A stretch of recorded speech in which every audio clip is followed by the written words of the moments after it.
Everyone, narito naman po si Len para sa ating ika-177th day ng ating sharing ng devotion video. And thanks God because today, medyo sorry, late na po akong nakagawa ng devotion. Dahil marami tayong ginawa at inaayos para sa ating pagpapahinga muna for the meantime para sa ating panunuluyan dito sa bansang ito. Pero we know by God's grace and by God's will na makakabalik tayo dito ng ligtas at may gabay ng ating Panginoon para sa new start and new life. Ayan. So, lagi lang tayo magtiwala sa ating Panginoon na lagi niyang ang ibibigay sa atin ay para sa ating kabubuti. So, bago po tayo magsimula ng ating share na devotion video, ay po natin kakalimutan ang manalangin at magpasalamat sa Panginoon para sa araw na ito. So, let us all pray. Ama namin Diyos na makapangyarihan sa lahat, narito po kami. Nagpapasalamat, pinupuri at tinadakila ang inyong pangalan. Salamat po sa buhay, kalakasan, at hininga, Panginoon, na ipinagkakalob niyo sa amin. Salamat din po sa mga blessings, Panginoon, sa buhay ng aking mga dating amo, Panginoon, na sila Ma'am Carmen, Sir Edmond, at si Jackie, Panginoon, na talagang kahit ano man ang mangyari, Panginoon, ay they are still there supporting me even emotionally, Panginoon, at sa mga bagay, Panginoon, na ibinigay nila para sa akin, Panginoon. Kayo po ang siyang magpala at gayon din sa aking mga dating naging amo, Panginoon, na alam ko po, Panginoon, na iniingatan at ginagabayan niyo sila, Panginoon. Bagamat hindi man ako tumagal sa kanila, pero alam ko, Panginoon, that you have a plan. That's why everything happens for a reason. Ganyan din po, Panginoon, dadako na naman kami sa muling pagbubulay-bulay at pag-aaral ng inyong mga banal na salita, Panginoon. We pray, Lord God, na ang wisdom, Panginoon, ay ipagkaloob nyo sa bawat isa sa amin, Panginoon. And alam po namin, Panginoon, na kayo lang ang may kakayahang humipo at magpabago ng puso, isip, at kaluluwa o espiritu ng bawat tao, Panginoon. Nang sa gayon, ay tanggapin ang salvation, Panginoon, na libreng ipinagkakaloob nyo sa bawat isa, Panginoon. At alam ko po na hindi kayo titigil hanggat hindi ang lahat ng tao ay tatanggap at sasampalataya sa inyo, Panginoon. Kaya din, Panginoon, habang buhay at walang hanggan kaming magpapasalamat sa Panginoong Yesus sa kanyang pag-aalay ng kanyang buhay para sa katubusan ng kasalanan naming lahat, Panginoon. Tunay na napakadakila ng nagawa ng Panginoong Yesus at hindi kayang bayaran ng kahit ano paman, Panginoon. Kahit ang pinakamabuti naming gawain, Panginoon, ay hindi makakapantay sa ginawa ng inyong buktong na anak na si Jesus. Ganyan din, patuloy kaming nagpapasalamat sa banal na Espiritu na siya nagko-convict sa amin, Panginoon, kung ang magagawa namin ay taliwas sa inyong kalooban, Panginoon, at laging gumagabay sa amin upang ang ikinalulugod at kinasasaya lamang ninyo, Panginoon, ang aming magawa, Panginoon.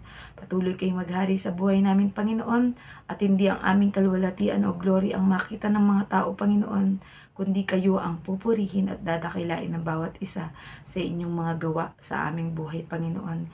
Kami lamang po ay narito at nagpapasakop at nagpapakumbaba na gamitin ninyo ang aming buhay at bawat oras na nalalabi namin dito sa mundo upang ikaw ay maipakilala sa lahat ng tao, sa lahat ng lugar at sa lahat ng dako.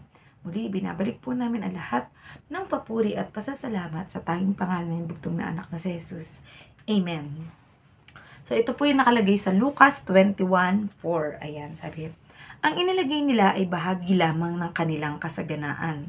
Ngunit ang kanyang ibinigay ay ang buo niyang kabuhayan. Message. Dito nga ay ipinaliwanag ni Jesus sa mga alagad niya na ang mga mayayaman daw ay naglagay ng bahagi lamang ng kasaganaan nila.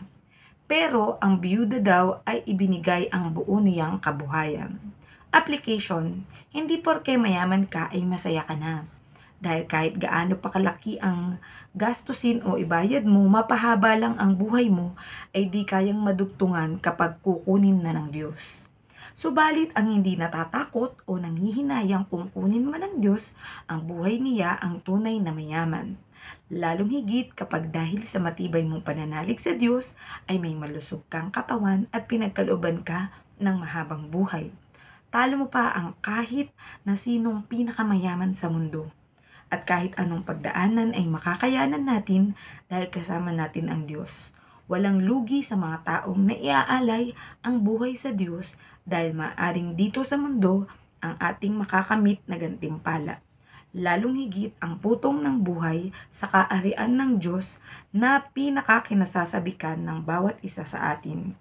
Gaya ng ginawa ni Jesus, hindi siya naparito para pagsilbihan, kundi upang maglingkod. So, purihin ang pagkabasa ng salita ng Diyos, di ba? So, yun na nga, di ba? Tinignan ng ating Panginoong Yesus yung nilalagay ng mga mayayaman at pinakita dito na bahagi lamang, kumbaga portion of their excess money, possession, di ba? Pero ang babaeng ito, nakagaya ng ginawa ng ating Panginoong Yesus, iisa lang yung kanyang buhay na pagparito sa mundo, di ba? Kung saan dapat ang magiging treatment sa kanya ay siya yung pagsisilbihan ng mga tao, di ba? Pero ang ginawa ng ating Panginoong Yesus, He humbled Himself at pumarito sa mundo upang iligtas tayong lahat sa ating mga karumihan at sa ating mga kasalanan, di ba? Nang sa gayon ay tayo ay maging malinis at banal na kagaya niya, di ba? Na kapag tinanggap natin ang ating Panginoong Yesus bilang Diyos at tagapagligtas and we sincerely do the will of the Lord into our life, diba? Ay masasabi ng ating Panginoong Diyos ang well done, good and faithful servant. Lalong higit kapag tayo ay nagsaliksik pa, nag-aral, at ginamit natin yung mga pinagkaloob sa atin ng ating Panginoong Diyos, kahit maliit man yan, konti, diba? Pero pag iniaalay mo o dinededicate mo kay Lord, ang iyong buhay ay ikaw ay magtatagumpay, diba? Ano man ang mangyari, diba? Makagaya sa mga situation natin bilang mga OFW, posibleng mawalan ng trabaho all of a sudden or biglaan, di ba? Pero para sa mga nagtitiwala sa ating Panginoong Diyos, talo pa natin ang pinakamayaman sa buong mundo. Dahil hindi tayo mamomroblema sa ating kalusugan, hindi tayo mamomroblema sa ating kakainin, di ba? Dahil ang Diyos ay laging may gagamiting tao o sitwasyon o ibibigay sa atin ang karunungan nang sa gayon ay makahanap tayo ng paraan para mapagyaman ang ating buhay o ang ating kabuhayan, di ba? Sabi nga, ang taong nag-iingat ng kanyang buhay ay mawawalan nito. Ngunit ang taong hindi natatakot na mawala man ang kanyang buhay dahil ang ginagawa niya ay para sa kapurihan ng ating Panginoon, yun ang magkakamit ng buhay na walang hanggan at walang kahit sino na pwedeng makabili ng magandang kalusugan at mahabang buhay na ipagkakaloob sa atin ng Diyos, di ba? Ang tao gustong humaba ang kanilang buhay, kaya kumakain ng mga masusustansyang pagkain, talagang disiplinado sa kanilang buhay.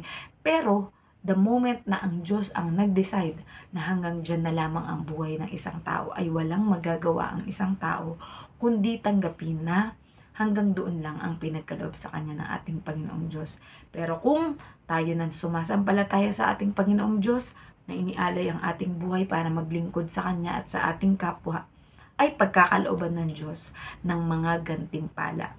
Una, dito sa mundo ay pasasaganahin niya ang ating buhay, at kung hindi man mangyari sa buhay natin dito ay makakaasa tayo na merong nag-aabang sa atin na korona ng buhay, ang gantimpalang walang kapantay sa kaharian ng ating Panginoong Diyos, na kung saan tayong lahat ay aawardan ng ating Panginoon dahil hindi tayo nagpatinag sa mga problema, hindi tayo nagpatinag sa mga bagyo at bundok ng buhay.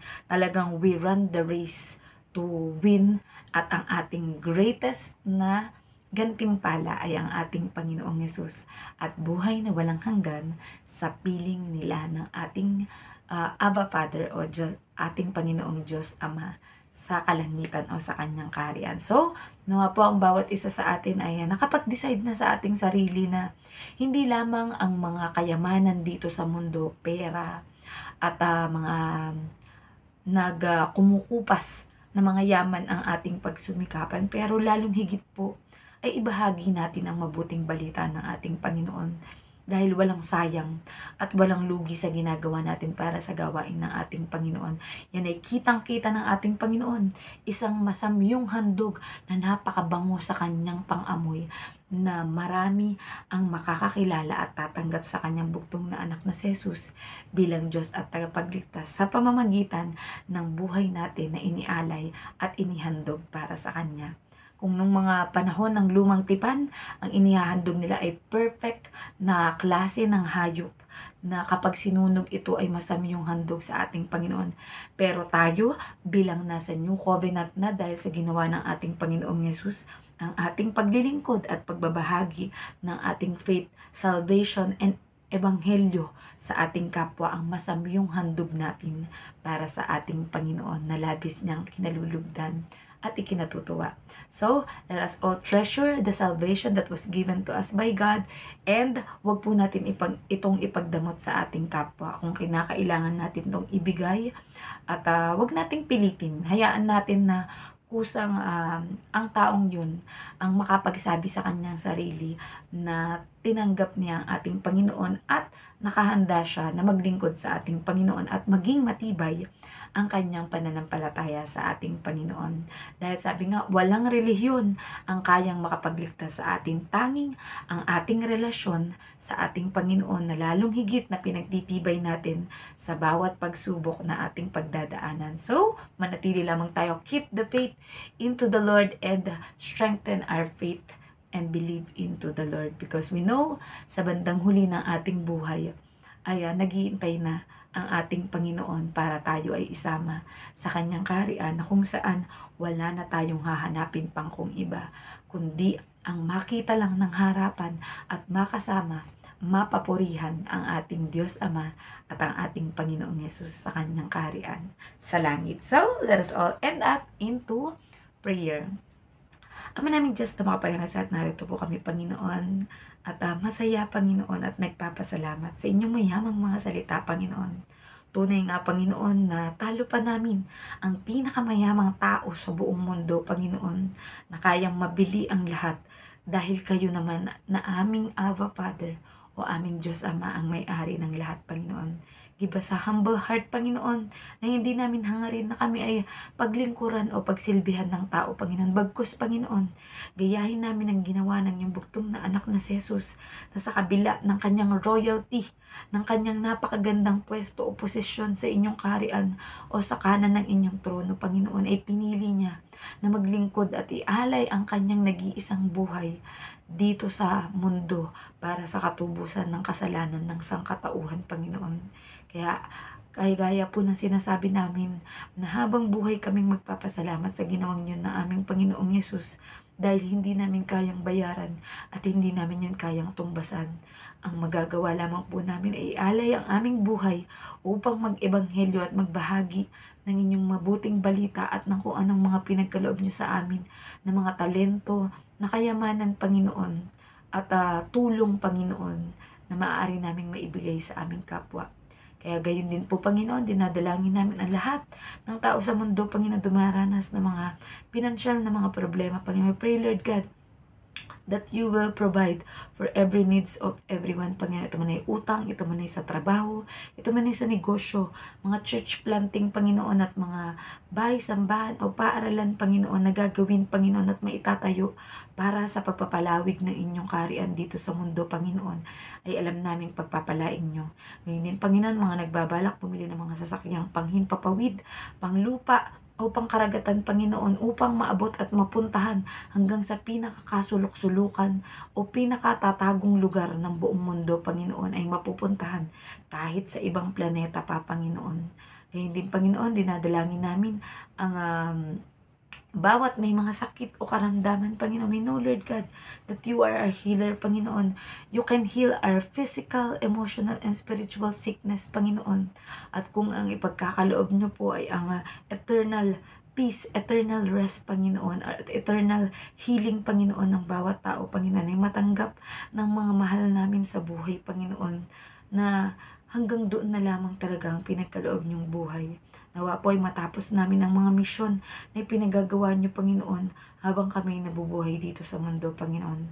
We also pray, Lord God, para sa lahat ng mga tao makakasalamuha namin na socially, Panginoon, ay maging maayos at harmonious ang aming samahan sa bawat isa, Panginoon. And we will make an impact to the life of others, Panginoon, our neighbor and our fellow men, Panginoon. At dinadalangin din po namin ang mga pastors, priests, evangelists, prophets, mga misyonero, Panginoon, at kahit ordinaryong tao, Panginoon, na nagnanais na maibahagi ang inyong mabuting balita, ang salvation, Panginoon, upang mas marami pa ang maligtas, Panginoon, at makasama sa inyong kaharian, Panginoon. Give us the strength. Provide, Panginoon, sa pangangailangan namin at ng aming mga pamilya, Panginoon. Ito man ay sa mga baon sa school, Panginoon, pang tuition, Panginoon, pang negosyo, Panginoon, at ano pa man na mga gagawin ng bawat isa, Panginoon. We know, Lord God, na walang imposible sa inyo at kayang-kaya niyong magawa at maibigay ito, lalong higit sa puso ng inyong mga lingkod, Panginoon, na nagnanais na kayo ay madakila at mapapurihan sa buhay ng bawat isa, Panginoon. We will not be afraid and we will not be shy, Panginoon, na ibahagi ito hanggang sa huling hininga ng aming buhay, Panginoon. We pray also, Lord God, sa lahat ng mga bansa sa buong mundo, Panginoon, ang Pilipinas, lalong higit ang inyong chosen nation, the Israelites, Panginoon, na mas marami, Panginoon, ang masisave, Panginoon, mula sa pinakamataas na namumuno sa isang bansa, Panginoon, hanggang sa pinakamababa na parte ng lipunan, Panginoon, ang mga pamilya, Panginoon, that every family will be a discipler, Panginoon, na magbabahagi, tutulong sa kapwa, Panginoon, sa abot ng makakaya, Panginoon, at hindi ikakahiya ang inyong ebanghelyo na marinig at maintindihan ng bawat isa, Panginoon. We know, Lord God, na ang lahat ng mga deepest prayer na kahit hindi mabanggit ng aming kapwa, Panginoon, kahit sa isip lamang nila ito, o matahimik, Panginoon, ay dinadalangin sa inyo, Panginoon, ay alam namin na rinig ninyo, Panginoon, at ipagkakaloob ninyo kung ito ang nararapat at ayon sa inyong kalooban. Muli, ikaw po ang mataas at mapapurihan sa aming buhay at binabalik namin ang lahat ng papuri at pasasalamat sa tanging pangalan ng bugtong na anak na si Jesus. Amen. Good night pa sa ating lahat and God bless. Bye-bye.